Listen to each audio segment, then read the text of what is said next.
Hey guys, welcome back. Today I'll be sharing a short excerpt from the training video series we did with this young quarter horse gelding. In this video he had about a week of rides on him, and this was his first time in the outdoor arena. So there's a lot going on. We've got other riders training in the same arena. We've got horses running in the pasture right next to the arena, and this young horse is just really excited to be outside. What you can't see in this video is that there's a gate right near where I'm training that my horse constantly wants to exit because he's still a little insecure about this new environment. But I want to eliminate that as soon as possible because I want this horse to be very confident, relaxed, and willing in any new environment that I take him to. One really easy way to achieve that is to do the cruising exercise. This exercise serves a huge variety of purposes, and that's why I love it so much. What I'm going to do is to bring my horse up to the jog and just guide him around the arena.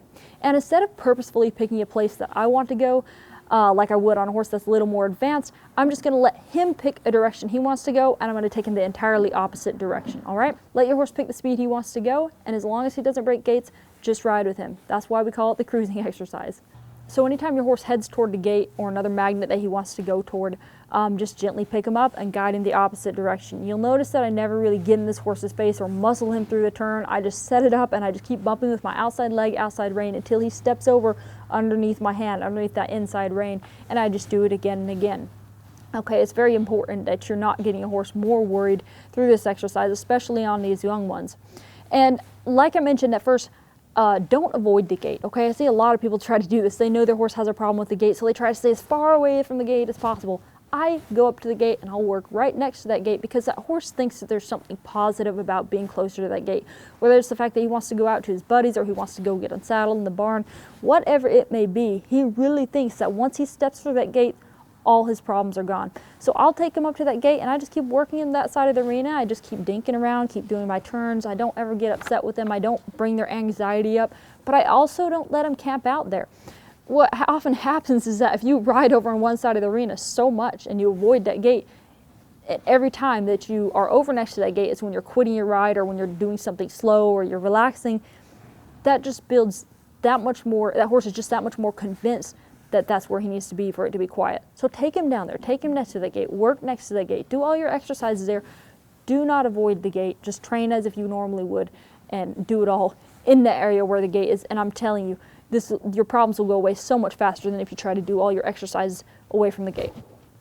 Many times I see people bring a green horse out here like this and they get in his face and try to control his speed and what he's thinking and what he's doing, and they're concerned about how fast he might go, so they try to micromanage his every move, which only causes him to get more worried and more concerned about what's happening around him. And I've been guilty of this in the past myself as well. I found it so much better to let the horse explore the speed he has now. When you hang in their face a lot, you may be able to control their speed physically, but mentally they're always wondering just how much more is left out there, and they never truly get relaxed about what they're doing. I also don't drag my horses through the turns on this exercise. I already mentioned that once, but I want to mention it again. I just set them up and I wait for them to step over there over and over again until they start to figure this out. So one thing that is probably going to happen is that once your horse commits to going the direction that you want him to go, he's probably going to want to make a 360 and go back the direction he was going.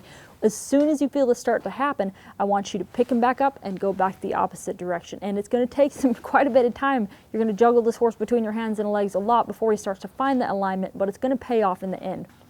The goal of this exercise is to get that horse to where he has much less of an opinion about where he's going and what he's doing. We want the horse to be willingly guided in a much more neutral frame of mind, so where he's waiting on you to be directed instead of trying to pick his own path all the time.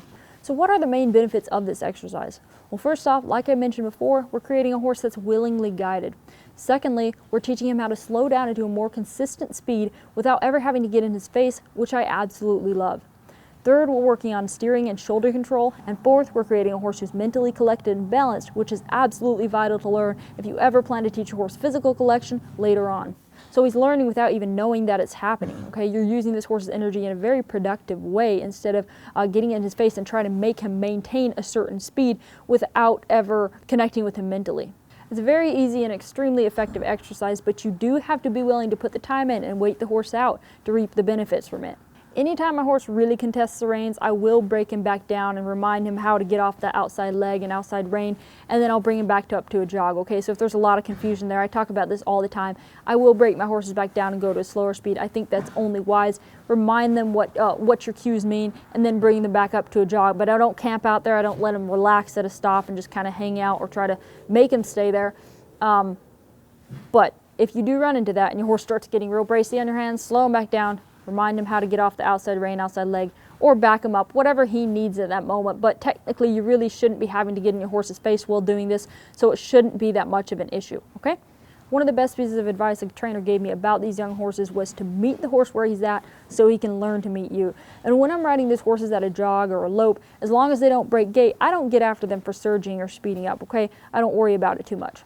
I stick with that horse and ride him as close as I possibly can because I want that horse to learn what it feels like to be in tune with me. Once he gets used to that and he gets really comfortable knowing where that's at, what's going to happen is that I'll be able to change the tempo of my riding and he'll want to meet me there to get back into that comfort zone. So if I slow my riding down to go to a slower trot, he'll want to come down to meet me based on the energy I'm giving him.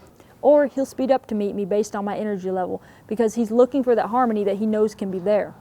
But you have to meet your horse so they can learn to meet you. So what I'm waiting on is to feel this horse's feet start to slow down. Okay, when your horse starts to get mentally relaxed and he quits focusing so much on all the places he wants to be, he's naturally going to come down into a more consistent, quiet speed. I'm going to say it again. The amazing thing about this exercise is that it allows us to take all this excess energy this young horse has and put it into something positive. I see many people spend so much time trying to fight with this or work against that forward energy instead of using it for something productive. As you watch this video, you'll begin to notice his horse start checking in and slowing down on his own. And I'm just letting him move out. I'm really waiting on the moment he starts to say, hey, I'd really like to stop now. And that's when I'm going to let him have that break. But I want it to be his conscious decision. It is okay to stop your horse every once in a while if you feel you can't ride him at a jog for 10, 15, 20 minutes. But I do think it is ideal to stick with him until he makes the decision to rate back on his own. So one more thing I do want to point out before we stop is that this is not a punishment.